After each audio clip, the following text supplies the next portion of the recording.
Idéalvoyance.fr, coaching de vie spirituelle par téléphone, chat et email présente. Sud Radio, à votre écoute, 16h-17h, Alexandre Delevanne.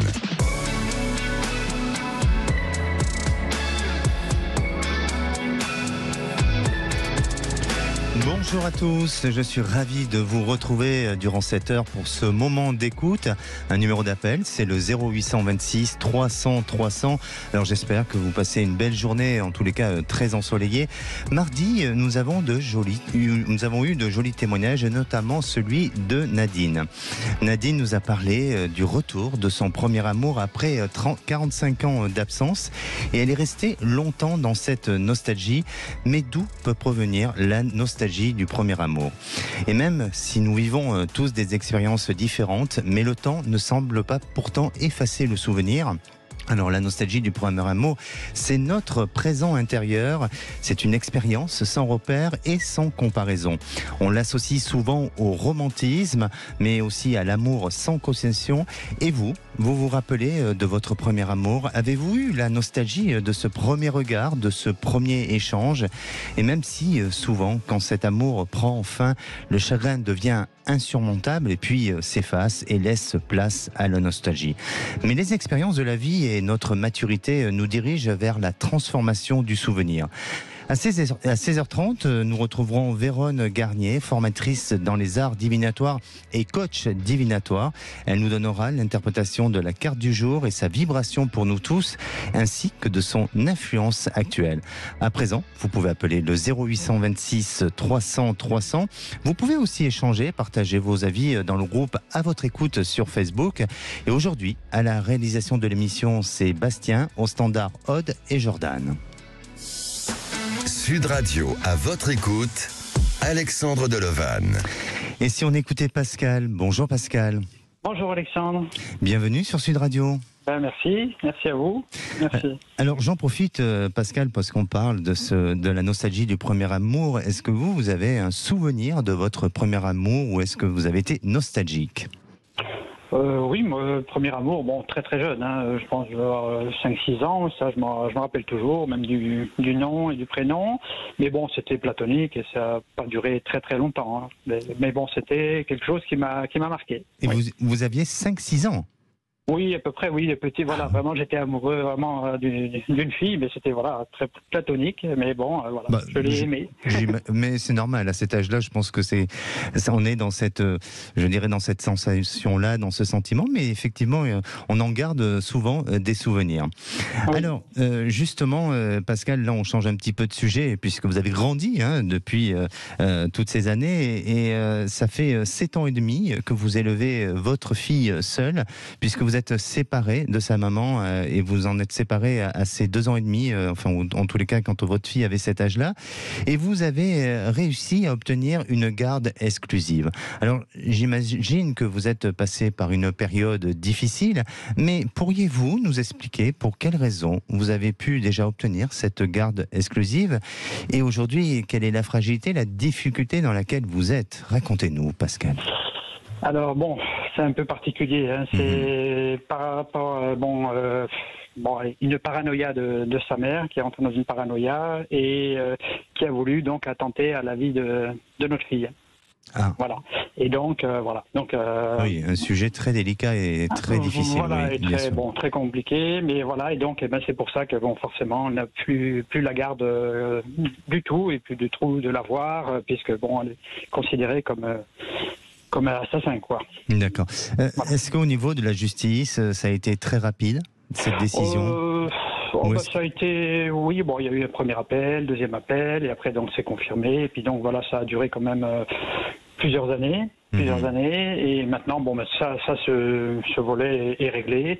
Bon, on était déjà séparés avant qu'il arrive ce drame, oui. Mais bon, ma fille n'a aucun souci, aucune séquelle, il n'y a pas de séquelle. Rien du tout. Voilà, donc tout va bien, mais voilà, c'est quand même un traumatisme. C'était un deuxième mariage, donc c'était un traumatisme un peu au niveau confiance, quoi, au niveau confiance des femmes. Donc ça joue aussi peut-être inconsciemment, de beaucoup de choses qui ont fait que voilà. La situation actuelle peut-être. Et est-ce qu'aujourd'hui vous en parlez un petit peu avec votre fille, ou tout simplement oui. ça reste un sujet tabou? Ah non, non, elle sait tout, elle est au courant de tout depuis tout le temps. Voilà. D'accord. Elle est suivie psychologiquement? Non, pas au début. Au début un petit peu pour parler, parce qu'on en parlait beaucoup. Mais bon, non, maintenant, depuis très longtemps, elle ne parle plus du tout de ça. Alors de temps en temps, mais avec détachement. Après, bon, il y a toujours un manque du maternel, un manque de féminité, d'affection féminine, tout ça. Donc, bon, elle se raccroche souvent à beaucoup de personnes féminines, des câlins. Voilà. D'accord. En manque de câlins. Voilà. C'est sûrement normal, et puis la peur aussi, un besoin de protection. Et j'imagine que pour vous, il a fallu vous réorganiser dans votre vie, et surtout ça prend beaucoup de temps et d'énergie. Bon, à la fois c'est votre enfant, c'est normal, mais ça demande sûrement certains sacrifices dans le quotidien. Alors, est-ce que vous avez réussi justement à trouver cette organisation-là? Est-ce que pour vous, aujourd'hui, vous êtes un peu pas assez accompli dans votre fonction de papa, ou est-ce que, justement, c'est difficile? Bon, j'ai réussi. Bon, après j'ai eu ma famille qui m'a aidé, mes premiers enfants, ma mère. Bon, et ça a été au début un peu compliqué, mais ça s'est bien organisé. Après, c'est sûr qu'il faut faire des sacrifices. On peut pas être complètement avec son enfant, s'occuper complètement de son enfant, comme beaucoup de parents actuellement seuls, qui élèvent seuls leurs enfants, et puis avoir une vie autre. Alors au niveau parents, oui, ça va, j'arrive à gérer tout. Tout le sport, tout ça, mais bon, après maintenant, voilà, c'est une très grande implication, et donc on ne peut pas être sur tous les fronts. Oui, et puis je vous demandais votre métier? Moi je suis commerçant, donc sur les marchés. Commerçant. Alors en plus, effectivement, ça demande une grande disponibilité, et bravo, parce que vous êtes là, vous la protégez, et c'est tout à votre honneur. Alors aujourd'hui, quel est votre questionnement, Pascal? Alors moi, c'est surtout, en étant impliqué beaucoup avec mon enfant, j'ai peu de temps pour sortir, je peux pas sortir le soir, je peux pas rencontrer du monde. Dans mon métier, c'est pas possible non plus, c'est très compliqué. Donc en fait, c'est ma vie affective aussi bien. Je fais pas ça pour ma fille, mais parce qu'elle aussi elle a une demande de féminité, elle aimerait que je rencontre quelqu'un, mais c'est vrai que j'ai vécu beaucoup en couple, une fois à 19 ans, une fois à 5-6 ans, donc c'est vrai que depuis tout ce temps d'être seul, alors c'est plutôt de retrouver quelqu'un, mais après c'est vrai que c'est pas facile, et puis je pense que je suis en désaccord un peu avec mon mental et mon âge ou tout ça, donc voilà. Alors justement, et c'est très intéressant que vous soulevez ce sujet-là, parce que c'est ce que je ressens chez vous, c'est-à-dire que à la fois il y a ce désir de se dire aujourd'hui j'ai accompli une mission, et même si cette mission n'est pas terminée, parce que l'éducation d'un enfant ça peut durer des décennies, mais tout au moins d'aider et d'accompagner l'enfant, mais c'est surtout oui, effectivement, d'être dans ce rang et de se dire, est-ce que je suis capable, de par mon âge, de par aussi l'évolution des générations d'aujourd'hui, de ce monde, est-ce que je suis capable de pouvoir à nouveau me réaliser et être dans ce mouvement-là tel que la société nous le présentait? C'est vraiment ça que je ressens chez vous, où vous êtes dans cette notion de questionnement. On dirait même, j'irais peut-être un peu plus loin, mais comme il y a un sentiment de complexe. Et je crois vraiment que aujourd'hui, vous avez créé votre fonctionnement de vie, vous avez créé votre mode de vie, et je crois surtout, il faut arrêter peut-être de vous poser toutes ces questions, mais tout simplement de vous accorder des moments à vous pour pouvoir faire de jolies rencontres. Et ces rencontres, il ne faut pas seulement espérer à ce qu'elles aboutissent à chaque fois à une relation sentimentale, mais tout simplement à essayer de partager avec les autres, à essayer de rencontrer pour vivre votre plaisir, et puis surtout à un moment donné de libérer ce qui vous bloque en vous et vous permettre de faire une jolie rencontre, parce que c'est par ce biais d'échange, par le biais de liens avec les uns, avec les autres, de participation peut-être à des activités extérieures, où je sens que là vous aurez cette nouvelle rencontre sentimentale, et non pas de vous mettre une pression à devoir rencontrer quelqu'un et à vous poser autant de questions. Alors ça va demander encore un petit peu de temps, mais vous verrez que sous une période d'1 an et demi, vous êtes dans une nouvelle réalisation sentimentale. Pourquoi ? Parce que votre esprit, votre mental, votre corps va être en adéquation et en alignement alignement avec ce que vous êtes et ce que vous n'êtes peut-être pas totalement aujourd'hui. Donc ça demande un petit peu de temps, mais vraiment aller dans cette notion de partage, de plaisir et aussi de créer des activités pour arriver à ce moment de rendez-vous et celui de votre rencontre. Bon, très bien, c'est vrai que ça me parle. Bon, très bien. Alors Pascal, bien sûr que l'échéance est un peu longue, mais n'hésitez pas à nous rappeler. Peut-être d'ici là, il y aura de nouveaux événements qui peuvent se passer dans votre vie. Et puis surtout, restez tel que vous êtes, parce que vous avez mené jusqu'à présent une belle expérience de vie avec votre enfant et bravo. Merci beaucoup et merci pour votre émission. Super. Prenez soin de vous. Merci beaucoup. Allez, on vous attend au standard 0826 300 300 et on se retrouve dans quelques minutes. Sud Radio, à votre écoute, 16h-17h, Alexandre Delovan. Et de retour sur Sud Radio, merci d'être à l'écoute de cette émission, une émission de partage, d'écoute, de guidance et d'accompagnement. Alors, le savez-vous que la nostalgie du premier amour est une nostalgie euphorique quand on prend plaisir à se souvenir des instants heureux. Vous souhaitez témoigner et poser des questions, c'est au 0826 300 300. À votre écoute, c'est aussi entendre vos témoignages concernant vos premiers amours et si on donnait la parole à Sophie. Bonjour Sophie. Bonjour Alexandre. Bienvenue sur Sud Radio. Merci beaucoup. Avez-vous un souvenir de votre premier amour, Sophie ? Oui. Ah. Il reste encore présent. Oui. Il est ça encore présent. Pas, c'est vrai. Ça ne s'oublie pas. Est-ce que vous avez une petite anecdote, quelque chose comme ça qui pourrait éventuellement vous pourrez partager ? Pas spécialement, non. Pas spécialement, non, d'accord, parce que là, je suis focalisée sur la question que je vous ai posée, donc je ne peux pas m'évader. Il n'y a pas de souci, Sophie. Alors effectivement, vous êtes mariée depuis 30 ans et vous rencontrez beaucoup de difficultés de communication dans votre couple. Vous avez du mal à vous entendre et à vous comprendre. Vos discussions tournent souvent à la dispute et à l'énervement et même à vous dire des choses qui peuvent être extrêmement blessantes. Alors, Sophie, racontez-nous un petit peu pourquoi vous en êtes arrivée là, même si j'imagine qu'il y a une usure du couple, parce qu'au bout de 30 ans d'années de mariage, c'est normal, mais pour quelle raison exactement ? Est-ce qu'il y a eu un élément déclencheur qui vous a amené à justement être dans cette fragilité, dans cette difficulté relationnelle ? Je pense pas qu'il y ait d'éléments déclencheurs, enfin, qu'il y en a eu un spécialement, c'est plutôt des couches successives en fait, d'irrespect, mal se parler, donc moi on m'attaque, je réponds, et souvent à cause de bribes, c'est rien d'important, et c'est souvent des reproches. Donc au bout d'un moment, ça blesse énormément. Et voilà, et ce qui nous amène à nous dire des mots violents et qu'on peut regretter par la suite. Quels sont les reproches qu'il peut vous faire et que vous pourriez peut-être lui faire aussi Est-ce que ça va pas dans les deux sens ? Vous pensez que c'est... Oui, ça va dans les deux sens. Bon, moi, j'ai envie de dire que mon mari est plus violent que moi, il est moins pédagogue, malgré que je ne me lance pas forcément des fleurs, mais ça peut être pour l'éducation de nos enfants. Je précise suis bien, pas du même avis que lui. Pardonnez-moi, Sophie, quand vous parlez de violence, on parle bien verbalement, c'est pas physique. D'accord, ok. Donc, il est virulent dans sa manière de parler, c'est ça Oui, bien sûr. Et quels sont les propos qu'il pourrait tenir et qui vous font mal ? Tu réfléchis pas, tu as quel âge pour dire ça, je te comprends pas. Un sentiment de rabaissement.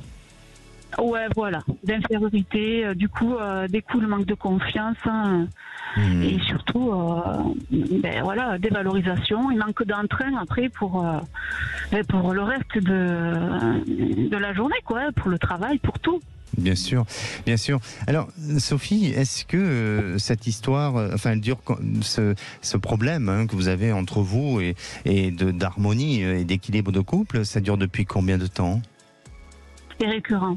depuis très longtemps. Depuis très longtemps. On a toujours fonctionné un petit peu comme ça, toujours. D'accord, mais pour vous, aujourd'hui, ça devient un peu un point de non-retour. Difficile à supporter. Ça devient difficile. Ça devient difficile. Alors, aussi, de ce qui semble ressortir, professionnellement, votre mari, est-ce qu'il est heureux? Est-ce qu'il est épanoui? Est-ce qu'il a il y a eu des événements auparavant, peut-être il y a quelques mois ou quelques années, hein, mais peut-être sur les 2-3 ans, années précédentes, est-ce qu'il y a eu quelque chose qui l'a amené à changer dans son comportement? Oui.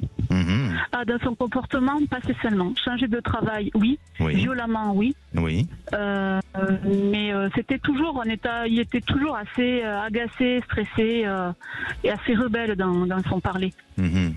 Mais... Et là maintenant, voilà, là il a énormément aussi de travail parce qu'il a repris, voilà, maintenant il est à son compte, mais il se met la barre très très haute, il est très très perfectionniste. Exactement. Et moi je le suis beaucoup moins. Dans son perfectionnisme, moi je le suis beaucoup moins que lui et ça je sais que ça l'agace. Il me le reproche de ne pas être perfectionniste, entre autres. Est-ce que ça pourrait être justement un peu la clé du problème entre vous, où effectivement lui par rapport à ses exigences et à son perfectionnisme, il est trop pointu sur certains aspects et vous, ça vous est difficile, et puis même si vous avez fait des efforts aujourd'hui, il y a peut-être un manque de reconnaissance et de valorisation sur les efforts qui ont été donnés. Mais je vous parle de l'aspect professionnel parce que c'est ce que je ressens. C'est-à-dire que même si aujourd'hui il a démarré, enfin il est à son compte, il a démarré une nouvelle vie, et même si il est épanoui dans ce qu'il fait, mais je sens une pression chez lui professionnelle qui l'amène à accentuer le comportement dans lequel il est. Même si il est de nature comme ça, même si sa personnalité est faite un petit peu d'un homme assez robuste ou assez un peu dur dans sa manière de procéder, et puis surtout avec vous, peut-être qu'avec les autres il peut se comporter autrement et différemment, mais là il s'agit là il s'agit c'est pour ça qu'il peut se comporter différemment et autrement. Mais avec vous, malheureusement, vous êtes sa femme, vous vivez dans l'intimité, et peut-être qu'ils ne se rend plus compte du débordement dans lequel il est sur le plan émotionnel, et il ne contrôle plus ça. Et il perd de patience. Il perd de patience, et vous, eh bien, forcément, ça vous dévalorise, ça vous fait perdre confiance en vous, et aussi, vous perdez aussi de la patience. Donc, c'est difficile. Mais je suis persuadé qu'entre vous, il y a moyen, il y a possibilité d'arranger les choses. Dans le sens où je le sens pas, pour autant, vouloir remettre en question la vie de couple. C'est-à-dire que, oui, par énervement, par emballement, il peut y avoir des propos qui peuvent être difficiles, même à pousser ou à amener les choses presque à ce qu'on puisse claquer la porte. C'est ce que je peux ressentir. Pardonnez-moi de vous couper, il me l'a déjà dit, il m'a même prononcé ce mot de divorce qui m'a hanté pendant des années. Et la semaine dernière, je lui ai dit, si tu veux, on peut le faire. Maintenant, c'est bon, je suis prête, tu m'as assez... voilà, tu me l'as assez dit, maintenant je l'ai ancré en moi. Et là, il me dit, non, mais moi je veux plus. Voilà.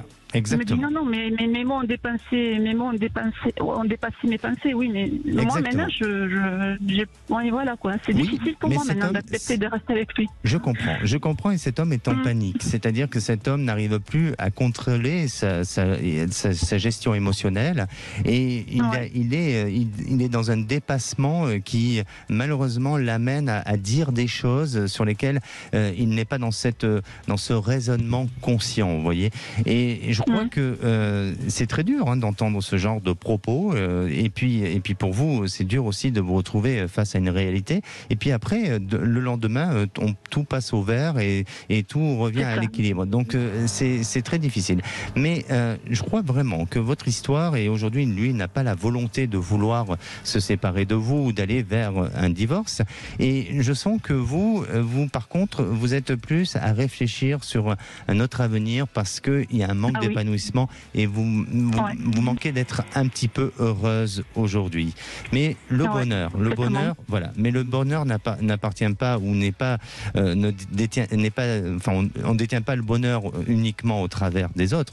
On le détient en fonction de nous et en fonction de ce que nous faisons de notre quotidien. Et essayez de vous faire aider. Essayez de vous faire aider, de vous faire accompagner pour justement essayer de prendre du recul sur une situation, pour vous réaliser aussi, parce que je sens qu'il y a un problème de réalisation chez vous, pour que vous puissiez aujourd'hui gagner en autonomie et vous permettre de pouvoir dépasser les problématiques. Et puis, vis-à-vis de peut-être de votre mari, il serait peut-être bien de vous faire accompagner ensemble pour qu'il n'y ait pas grand-chose. Je sens qu'il suffit à un moment donné d'une attitude, d'un contrôle de la parole pour permettre, et de certaines conciliations aussi, et pour permettre de faire en sorte que la vie s'arrange entre vous et que ça s'améliore dans le temps. J'aurais tendance à vous dire faites-vous aider, parce que pour moi, pardonnez-moi Sophie, on l'a déjà fait. Oui. On l'a déjà fait. D'accord. On l'a déjà fait. Et ça a eu du résultat? Mais la thérapeute a mis vraiment le doigt sur le problème et il lui a expliqué que voilà, il avait besoin d'un associé pour avoir une aide. Mais il m'a choisi à moi, mais moi c'était pas ma volonté de m'associer à son projet. D'accord. Voilà. Elle lui a clairement expliqué, mais bon, ça. D'accord. On continue à retourner en rond. D'accord. Mais moi je sens qu'il y a une solution et je vous sens pas vous séparer et je sens qu'il y a de l'espoir, il y a des possibilités. Vous savez, on va retenir votre appel et le standard va vous rappeler et puis on essaiera de vous accompagner et de donner un rendez-vous avec vous sur une prochaine émission pour essayer de vous apporter plus d'informations. D'accord ? Vous restez en ligne, d'accord ? Merci Sophie de votre témoignage. Allez, on vous attend à l'antenne au 0826 300 300. Ne bougez pas, on revient dans un instant. Sud Radio, à votre écoute, 16h-17h, Alexandre Delevanne. Et de retour sur Sud Radio, il est 16h30. Je vous rappelle que nous sommes en direct live sur YouTube et sur le live de Facebook. Et il est temps d'accueillir notre chère Vérone Garnier, formatrice des arts divinatoires et coach divinatoire aussi. Alors, bonjour Vérone Garnier. Bonjour Alexandre et bonjour à tous les auditeurs, c'est toujours un grand plaisir. Merci Vérone. On est tous impatients de connaître cette carte du jour et du tarot de Marseille, celle qui dirige et influence universellement cette période. C'est bien ça, hein ? C'est tout à fait ça. Et aujourd'hui, je vais vous parler de miracle. Oui. C'est bien, hein, car la carte du jour, c'est la lame 14, c'est la tempérance. Et sur cette carte, pour ceux qui ne la connaissent pas, nous pouvons observer une jeune femme ailée qui verse le contenu d'un récipient bleu dans un récipient rouge. Bref, c'est le symbole de l'équilibre du corps et de l'esprit. Harmonie, communication, révélation et surtout recommencement sont ces mots-clés. Et ça, Alexandre, c'est une bonne nouvelle. La tempérance vous invite à vous réinventer, à laisser derrière vous vos griefs. Elle nous enseigne à oublier nos rancunes, elle nous conseille d'arrondir les angles, de prendre du recul, bref, de modérer ses pulsions. Et vous l'aurez compris, son message est donc d'adopter la zénitude, le calme, l'harmonie, afin que vous puissiez justement recommencer. Et recommencer, c'est ouvrir une nouvelle porte sur notre chemin. Et je le dis très souvent, impossible d'ouvrir une nouvelle porte devant soi si une autre derrière vous est encore grande ouverte. Ça fait des courants d'air, il y a grand risque de se prendre les deux portes dans la figure. Vous savez, nous vivons dans un monde de plus en plus stressant. Et cette carte nous rappelle l'importance de prendre le temps de vivre, de se relaxer, de dédramatiser nos problèmes. C'est plutôt pas mal comme programme de rentrée. Oui, Vérone. Alors, bon, on entend le message que vous passez et vraiment, on comprend conscience qu'il faut prendre du recul, aussi cette notion de lâcher prise, comme vous l'expliquez. Mais est-ce qu'il y aurait un petit conseil ou en tous les cas, peut-être une attitude à avoir pour justement mettre tout ça en place ? Et je vous ai gardé quand même le meilleur pour la fin. Parce que notre Angélé nous indique que quelqu'un du passé pourrait ressurgir dans votre vie pour faire renaître quelque chose de neuf, pas de vieux. Alors, vous hésitez à rappeler quelqu'un dont vous n'avez plus de nouvelles, faites-le. Vous pourriez être très surpris. Une situation passée qui n'est pas totalement réglée, ouvrez de nouveau le dossier, mettez-y le mot fin, ou en tous les cas, modifiez-le à votre avantage. Et je dirais pour finir, et c'est un conseil aussi, prenez le temps de vivre, sortez, amusez-vous, relaxez-vous. Comme on dit, prenez la vue de l'aigle afin de voir les problèmes d'en haut. Et vous allez voir qu'ils vont vous paraître nettement moins importants. N'oubliez pas que la tempérance nous parle de miracle et de renaissance. Et chacun d'entre nous peut en faire l'expérience et renaître à soi-même, croyez-moi. Voilà. Eh bien, on vous croit, Vérone. Vraiment, de très jolies paroles. Et on prend ce message et on va essayer, tous nos auditeurs, d'appliquer justement cette notion de tempérance et de prise de recul. Merci, Vérone. Merci Alexandre, à la semaine prochaine. Oui, on vous retrouve mercredi prochain pour une nouvelle carte du jour et sa vibration. Merci encore, belle fin de semaine. Et à présent, on va écouter Brigitte. Bonjour Brigitte. Bonjour Brigitte. Vous m'entendez? Bienvenue sur Sud Radio. Merci. Alors, est-ce que Brigitte, vous avez entendu l'intervention de Vérone Garnier sur la carte de la tempérance? Et oui, ça m'a parlé en fait. Ah, parfait. Normalement, ça doit parler pour tout le monde. Hein, donc, oui. Alors, Brigitte, vous êtes veuve depuis 8 ans et vous avez rencontré un homme, mais depuis, vous avez l'impression que vous vivez une relation cachée.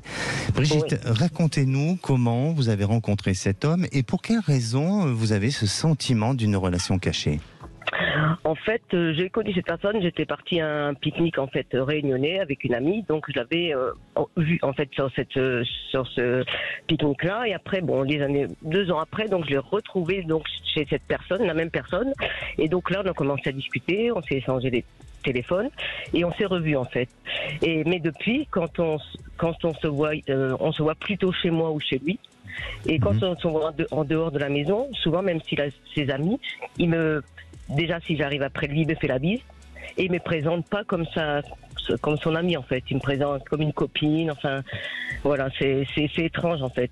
Pour lui, il me considère, il me présente comme une copine. Il me présente pas comme sa copine en fait, comme sa personne avec qui, même si on va quelque part, je sais pas, on est déjà parti un week-end ensemble, mais il a pas d'affection avec moi. Il me tient pas. Enfin, quand il vient à la maison, il est sur son téléphone. Enfin, c'est juste pour des moments. Enfin, voilà, c'est étrange. Ou alors, si on va dans un lieu qu'il connaît, il a peur que les gens le disent à son ex-femme. Enfin, je sens pas, voilà, c'est pas ça en fait. Pardonnez-moi, Brigitte, avant de le rencontrer, cet homme a été célibataire, même s'il a eu un vécu avec une femme, mais combien de temps il est resté seul? 4 ans, de ce qu'il m'a dit. Oui. D'accord. Il a vécu des mauvaises expériences auparavant? Non, il m'a dit que non. Non. Et qu'est-ce qui pourrait expliquer cette attitude? Parce que c'est un souci d'engagement, hein? Mais oui, c'est ça, parce que oui, c'est ça, parce que déjà, les enfants le savent pas parce qu'il veut pas le dire à ses enfants. Donc, et le fait de pas le voir je sais pas en fait, et il veut pas le dire autour de lui en fait. Donc je sais pas de quoi il a peur en fait, de quoi. Après, on a 10 ans de différence, donc est-ce que ça le gêne aussi? Je sais pas. D'accord. Pardonnez-moi, c'est 10 ans de plus ou de moins?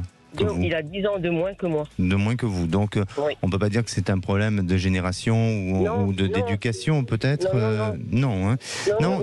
Non, je pense qu'aujourd'hui, il se laisse ce temps à se réaliser, peut-être à vous découvrir, ou peut-être aussi à vivre sa vie de manière un peu secrète. Mais évidemment, pour vous, elle est où votre place ?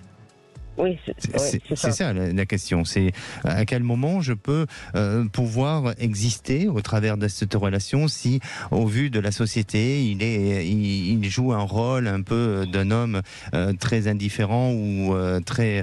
voilà, donc c'est difficile pour vous de trouver votre place au sein de cette relation. Vous en avez parlé de ça? Oui, d'ailleurs on avait arrêté parce que moi je disais que il a dit qu'il allait changer, mais en fait c'est toujours pareil, on va pas se promener ensemble en ville, on va jamais en dehors de chez lui ou chez moi, à part il y a eu des invitations, mais sinon jamais. Après, ce qui est compliqué, je vais vous dire aussi par rapport à chez moi, parce que j'ai un fils qui a 23 ans, donc son papa est décédé, et lui, il ne me voit pas non plus être avec quelqu'un. Donc on se voit quand mon fils n'est pas là. Donc c'est compliqué en fait, c'est une relation compliquée. Exactement. Alors moi je pense qu'il est peut-être que le terme n'est pas bien approprié, mais il est traumatisé par tout un état par rapport à une situation extérieure. Et cette situation extérieure, elle peut très bien provenir en fonction de son ex, de sa relation sentimentale qu'il a eue auparavant et qu'il a vécu durant toutes ces années-là. Et puis aussi du fait que s'il est au courant par rapport à votre fils. Donc il y a tout un ensemble de choses, si vous voulez, qui l'amènent aujourd'hui à prendre du recul et à être dans la peur de cet engagement-là. Et puis aussi, et pardonnez-moi de parler ainsi, mais c'est peut-être aussi, il faut voir ce souci de générosité. La générosité n'est pas liée à l'abondance financière ou à l'aspect matériel, mais tout simplement à essayer de faire plaisir à l'autre et de lui donner la place. Et là, on est dans un problème de fond, de générosité, et je vous sens pas, vous, être dans cette dynamique-là. Je vous sens au contraire, de par ce que vous avez vécu, parce que c'est pas évident d'être veuve aussi, mais je sens qu'aujourd'hui vous avez justement envie de vous libérer, vous avez envie de passer ces années à venir sentimentalement dans un esprit beaucoup plus libre, dans un esprit de détachement, et là on vous inflige un fonctionnement et un mode de vie qui vous amène à de la punition presque. Oui, voilà, c'est ça. Et oui. Donc, réfléchissez. Je sais que vous avez des sentiments pour cet homme. Ça ne veut pas dire pour autant que cet homme n'a pas de sentiments pour vous, mais je ne le sens pas beaucoup changer dans l'avenir. Voilà. Parce qu'en fait, après, quand on a des choses à faire, c'est toujours moi qui dois, en fait, si on part quelque part, c'est moi toujours qui dois faire les choses. Il ne sait pas faire, c'est toujours moi qui dois faire les choses. Donc au bout d'un moment...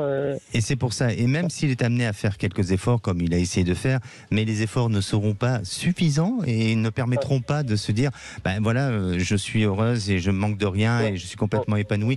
Non, je le ressens pas de cette manière-là. Je vous sens toujours être dans cette notion de frustration. Alors je suis pas en train de vous dire il faut le quitter, il faut... Voilà, moi c'est mon ressenti, je suis pas là pour de vous dire de ce que vous avez à faire, mais tout simplement à prendre du recul et puis à donner un peu un baromètre de votre situation, de ce qui risque de se passer dans l'avenir. Et dans l'avenir, je ne vois pas de grands changements par rapport à la situation. Donc maintenant, la décision vous appartient et à vous de peut-être de prendre du recul et de réfléchir à votre bonheur, tout simplement. Je peux vous poser juste une petite question par rapport à mon fils. Alors très vite. Juste comme il a perdu son papa, ça fait 3 ans qu'il travaille, il ne fait plus rien à la maison, il est toujours à la maison et il ne travaille pas. Je voulais savoir, est-ce que ça va changer ou pas? Ou alors, que je vous appelle. Mais là, c'est un peu compliqué pour lui, mais il faut, je ne dirais pas le bouger pour autant, mais il faut peut-être essayer de lui faire prendre conscience que même si c'est difficile de trouver du travail et qu'il a vécu une situation qui n'a pas été évidente de perdre son papa, mais il faut réagir. Et je pense que début d'année prochaine, il y a du changement pour lui. Entre janvier et février, je le sens être dans une activité professionnelle. Merci Brigitte. Merci Alexandre, merci beaucoup. Merci. Et bonne continuation. Merci beaucoup. Sud Radio, à votre écoute, Alexandre Delovan. Et la parole est à Anaïs. Bonjour Anaïs. Bonjour Alexandre. Bienvenue. Merci de me recevoir dans votre émission. Merci. Que vous animez à merveille. Merci beaucoup Anaïs. Alors, vous souhaitez parler de votre premier amour que vous avez connu au lycée à 17 ans. Est-ce qu'on peut dire votre âge aujourd'hui ? Oui, bien sûr, j'ai 69 ans. D'accord, donc ça remonte à quelques années. Et je crois qu'il avait 1 an de moins que vous, le moment où vous l'avez rencontré. Et à vos 20 ans, il vous a demandé en fiançailles. Et 6 mois après, vous l'avez quitté. Alors, pour quelle raison exactement, Anaïs ? Bien, écoutez, je sais pas trop. Je pense que c'était une futilité. Je ne m'en suis pas rappelée. Mais je pense surtout qu'au fond de moi, à l'époque, je n'étais pas prête à me marier aussi jeune. Et ça m'a fait un peu peur. Bien sûr, 17 ans, c'est très jeune. Oui, enfin là, je vais presque... 20 ans. Oui, 20 ans, non, oui, voilà. Pardonnez-moi. Mais oui. Et est-ce que vous, d'un point de vue familial, parce que parfois, je dirais que parfois on peut vouloir s'installer dans une vie sentimentale ou se marier pour échapper à une difficulté, à une fragilité familiale. Est-ce que ça a été le cas pour vous ou tout simplement parce qu'il y avait d'autres raisons ? Non, je ne pense pas qu'il y avait de fragilité familiale, mais le mariage m'a fait un peu peur, je pense, à l'époque. D'accord. Donc vous n'étiez pas prête à vous marier. En 2007, tout à fait. Voilà, en 2007, 30 ans après, vous avez retrouvé votre premier amour, vous l'avez retrouvé, après avoir vécu 2 grandes histoires, c'est bien ça. Vous l'avez retrouvé de quelle manière, Anaïs ? En fait, à l'époque, il n'y avait pas trop les réseaux sociaux et je l'ai retrouvé par l'intermédiaire de l'annuaire téléphonique. D'accord. Je savais qu'il était parti, j'avais appris par des amis qu'il était parti dans une autre région, le sud-est, alors que moi je suis en Aquitaine. Et donc j'ai trouvé deux contacts avec le même nom, prénom. J'ai essayé d'en appeler un. Je suis arrivée à savoir que c'était peut-être lui. Et à ce moment-là, j'ai laissé mes coordonnées pour qu'il me rappelle. Et il m'a rappelé une semaine après. D'accord. 2 mois après vos retrouvailles, il est venu s'installer chez vous. C'est bien ça?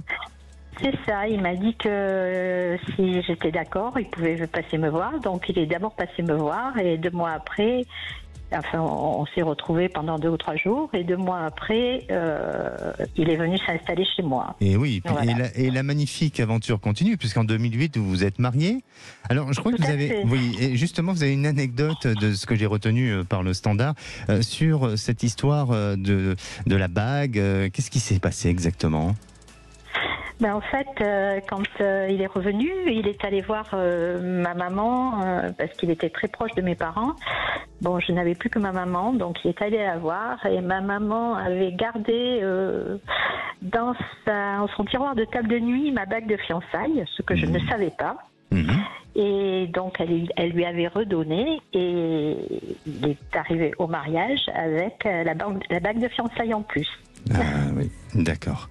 Et là, donc, au bout de 8 ans, il vous a quitté pour une autre femme. Tout à fait. Et oui. 7 ans exactement. 7 ans, d'accord. 7 ans jour pour jour en plus. D'accord.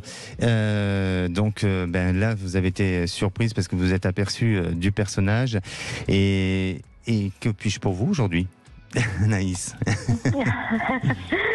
Aujourd'hui, en fait, cet homme, je me suis rendu compte qu'il fabulait beaucoup et qu'il avait beaucoup menti. Donc, ça m'a beaucoup perturbée dans ma vie sentimentale après. Et depuis, je n'ai jamais été en couple, Enfin, j'ai eu quelques relations, mais vraiment pas en couple. Et je pense que c'est un peu dû à cette histoire qui m'a marquée, quoi. Bien sûr. Et est-ce que je vais retrouver quelqu'un? Bien. Eh bien, pour moi, alors je ne veux pas dire que c'est difficile, parce que les années passent, et effectivement, mais je vous sens dans cette volonté d'ouverture. Et étrangement, je sens qu'en ce moment, vous êtes dans cette volonté de changer votre réseau ou d'aller vers de nouveaux entourages, de nouvelles personnes, de nouvelles rencontres. Vous voyez, quelque chose qui bouge et qui va évoluer pour vous et qui va vous amener vers une rencontre. Alors, ça ne sera pas une rencontre de votre comme celle de votre premier amour, mais ce sera une rencontre avec une personne que vous avez peut-être déjà vue ou peut-être déjà croisée, qui va vous permettre de retisser un lien ou de renouer un contact ensemble et vous permettre de mieux vous connaître et de reconstruire une vie sentimentale. Alors vous risquez de me demander, oui, mais dans combien de temps? Eh bien pour moi, Anaïs, je pense que c'est sous une période d'1 an où là, vous êtes dans une vibration qui change et dans un changement de vie qui progressivement vous amène vers du meilleur, Anaïs. Merci. C'est super, mais quelqu'un que j'ai déjà croisé. Que vous avez déjà croisé, oui. Et c'est pas une personne totalement inconnue. Merci Anaïs pour votre joli témoignage. Merci à vous. Merci. Et très belle émission. Merci. Allez, on se retrouve dans quelques minutes. On vous attend au 0826 300 300. Sud Radio, à votre écoute, 16h-17h, Alexandre Delovan. Et de retour sur Sud Radio pour cette dernière partie avant de retrouver les vraies voix présentées par Philippe David et Cécile de Minibus. Alors, il vous reste encore quelques minutes pour passer à l'antenne de Sud Radio. Si je dois vous donner des conseils pour sortir de cette nostalgie du premier amour, ne soyez pas dans la comparaison avec vos nouvelles conquêtes.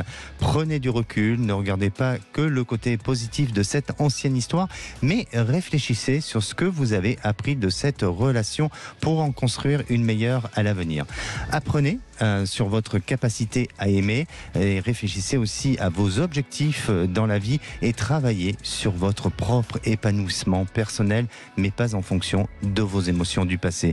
Soyez dans le ici et maintenant, comme à présent avec notre prochaine auditrice, Nana. Bonjour Nana. Bonjour Alexandre, merci de me recevoir. Bienvenue sur Sud Radio. Bonjour. Alors, oui, je Nana, vous appelle. Oui, Nana, excusez-moi. Ça fait 5 mois que vous êtes séparée de votre compagnon.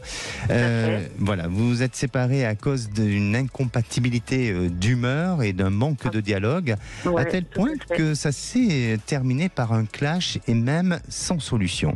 Alors, Nana, racontez-nous déjà un peu votre histoire et de quelle manière vous vous êtes rencontrée avec cet homme. En fait, on s'est rencontrés sur un site de rencontre. Je cherchais à la base, entre guillemets, un motard. Donc ça s'est conclu rapidement. En fait, premier profil, ça s'est bien passé. On a partagé énormément de choses, mais bon, il n'y avait pas de dialogue, il n'y avait pas d'échange, il y a eu le Covid qui est arrivé entre temps. Et en fait, j'ai l'impression, moi, d'avoir beaucoup donné et en retour d'avoir pas beaucoup reçu. Et après, voilà, on s'est un peu éloigné et ce qui fait qu'un jour, ça s'est fini, quoi. Voilà, d'accord. Alors, vous dites que il n'y avait pas beaucoup d'échanges et tout ça. Vous en êtes aperçu dès le début, non ? Alors non, pas dès le début, parce qu'en fait, je sais pas si c'était les premiers mois, les premières années où on se rend pas compte de ça, ou je sais pas, où on passe à côté, ou je sais pas, j'arrive pas à... Après, moi je me dis que c'est peut-être mes choix, moi, qui sont pas très lucides. Oui, en tous les cas, moi, de ce que je ressens, c'est qu'il y a un problème de motivation. C'est-à-dire que cet homme manque d'une motivation. Alors peut-être qu'ensemble, vous avez peut-être pas suffisamment généré une motivation pour que cette relation puisse, à un moment donné, aller vers d'autres objectifs et permettre de vous épanouir et aller vers quelque chose qui soit semblable et aussi dans la même philosophie, dans la même manière de penser. Mais il y a un souci de motivation qui n'a pas été au rendez-vous dès le départ. Et ça a été, c'est compliqué et ça devient compliqué parce que je ne le sens pas vouloir pour autant changer beaucoup les choses. Donc, pour moi, je vous sens prendre du recul sur la situation. Je ne vous sens pas pour autant arrêter, mais je vous sens prendre un petit peu de recul pour justement peut-être décider autrement votre devenir sentimental. Et puis, à partir de cette fin d'année 2023, eh bien là, il y a quelque chose de nouveau sur la possibilité d'un nouvel échange, de nouvelles rencontres possibles. Après, c'est à vous à prendre la décision parce que je vous sens être face à un choix entre cette personne et l'autre et cette nouvelle personne. Donc, je ne veux pas vraiment vous influencer à ça. Oui. En fait, moi, l'ancienne personne, pour moi, c'est presque réglé. En fait, je veux dire, il n'y a pas de retour possible. D'accord. Voilà. D'accord. Pour moi, la rupture a été faite et je ne vois pas de retour possible vers cette personne. Bon, écoutez, moi, vous avez... personnellement, et lui, je pense pas qu'il reviendrait. Et après, pour la suite, je suis un peu dans le vague parce que je n'arrive pas à me projeter vraiment correctement. Bien sûr. Voilà. Vous venez d'énoncer ce que je voulais vous dire de manière avec beaucoup de discrétion. Et voilà. Mais pour moi, il y aura un changement affectif à partir d'ici cette fin d'année où là vous serez dans une nouvelle réalisation sentimentale. Nana, je vous invite à nous recontacter pour nous dire comment vous avez évolué sur votre situation sentimentale. Merci beaucoup, Nana. Et pour conclure, je dirais, la nostalgie du premier amour n'est pas forcément de la mélancolie, mais une rêverie pour s'évader dans un imaginaire poétique. Allez, l'émission arrive à sa fin, on se donne rendez-vous demain. Je vous donne rendez-vous aussi sur le groupe À votre écoute sur Facebook avec les conseils du jour et des extraits de l'émission et bien entendu pour nous écrire tous vos commentaires. Prenez soin de vous et bonsoir Philippe. Bonsoir Alexandre. Comment allez-vous ? Quand on se prépare à faire les vraies voix, on va toujours très bien. Il y a un joli sommaire ce soir. Il y a un magnifique sommaire avec Cécile de Minibus. On va vous poser, alors là il y aura 4 sondages. Le premier débat à 17h30, notre grand débat, Emmanuel Macron a fait une lettre suite aux rencontres de Saint-Denis où il fait des propositions. On en a tiré 3 au hasard et on vous pose la question. Êtes-vous favorable à la proportionnelle ou législative ? Faut-il autoriser à nouveau le cumul des mandats ? Vraie question. Et enfin, parle de mandat présidentiel sans se mouiller et surtout pas en parlant d'en faire un 3e, de modifier la Constitution. Est-ce que vous seriez pour le retour au septennat ? Quel que soit votre avis, appelez-nous au 0826 300 300. À 18h30, le coup de projecteur. Le Puy du Fou a explosé les compteurs en termes de fréquentation et on est à la veille de l'ouverture de la Coupe du Monde de rugby. Et on va se poser cette question, parc d'attractions rugby, les Français ont-ils encore envie de s'amuser ? parce qu'on a beaucoup de sinistroses en France, mais on a quand même, je pense, envie de s'amuser. Et on aura avec nous Nicolas Devilliers, le directeur du Puy du Fou, qui aime à la fois évidemment le Puy du Fou et le rugby. Vous avez envie de vous amuser, vous êtes passionné par cette Coupe du Monde de rugby qui sera sur Sud Radio, vous aimez les parcs d'attractions, un seul numéro encore et toujours, le 0826 300 300. Les vraies voix du jour, Philippe Bilger, Françoise Degois et Christophe Madrol. Bref, une magnifique équipe pour faire une première ligne de rugby. Tiens, on sera là. Sud Radio, à votre écoute, 16h-17h, Alexandre Delovan. Avec idéalvoyance.fr, coaching de vie spirituelle par téléphone, chat et email.